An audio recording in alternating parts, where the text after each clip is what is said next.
Hey, it's Rick with the Rock Bottom Outreach. It's Real Talk Thursday.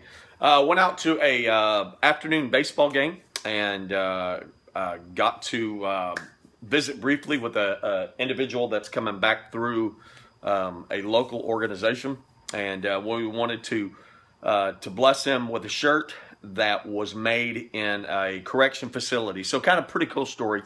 And so, wanted to make that connection to say, man, maybe there's something in the future that could come of that relationship, that could grow God's kingdom. I'm going to say it that way, and so that's it basically. So didn't want to autograph, didn't want a baseball, didn't want tickets. Just wanted to be able to bless him with this and say, hey man, we're thinking about you.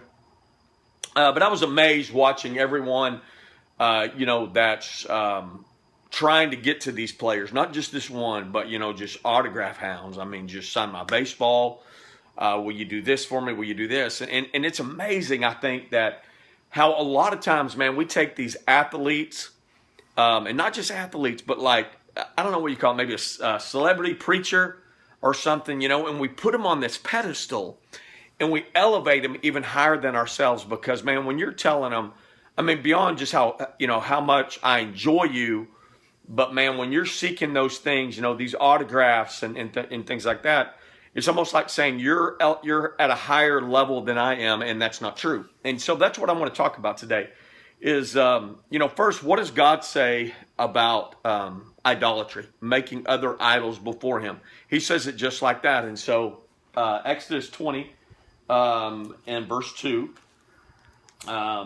actually 20, verse 3, you shall have no other gods before me. And so I think that's clear on that.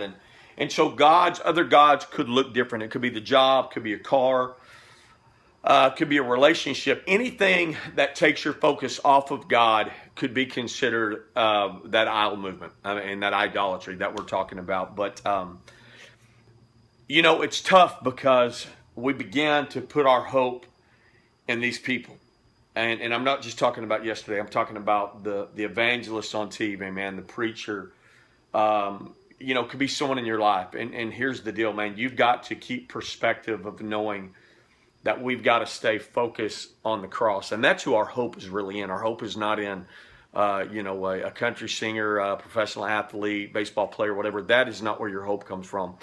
And so, and what happens is when that individual stumbles, then you're let down, you're a fraud. I can't believe you did that. But you know what? What if we were all on display? That every time that you made a mistake or you drank too much, that everyone wrote it in the newspaper. I mean, that's not a very cool way to live. And I understand that's part of it. But, that's my point to say, well, okay, everyone's telling you how awesome you are, but then you sin, you say a cuss word, and then all of a sudden, man, it's all over social media, that Billy Bob, was cussing out his wife. And so that's a tough way to live. And so, but what I'm honestly saying is this, is be careful, be very careful, and especially how you raise your kids of what they're focusing on. They need to be focusing on a relationship with Christ.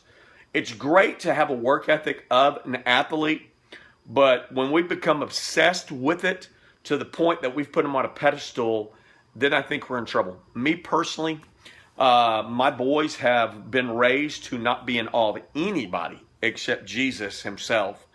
And I don't think we've met him yet and shook his hand. And so they've never been one to ask for an autograph. That's just not their thing. And I can appreciate that. And again, I know there's a lot of autographs, things like that of worth value in the street, whatever that means. And so, but again, when you're raising your kids, whatever you're focusing on, make sure your hope is in the right thing. And that's cross-centered, okay? Christ-centered, cross-centered, that we're focusing on Jesus, because everyone struggles with something. And it's a shame that when that person in the spotlight, they fall or they stumble, and all of a sudden they're open for a huge amount of criticism. That really breaks my heart. I mean, and so those are the people I think it's very important, that we pray for those individuals in the spotlight. You pray for your pastor, you pray for your evangelists and stuff, because it's not easy being in the spotlight. I know myself. man, if every mistake I've made, was publicly put all over social media, I mean, that'd be a tough way to live. And so lower that expectation and raise your expectation on the cross. Hey, it's Rick with Rock Bottom Outreach. It's been a Real Talk of Thursday. Bam!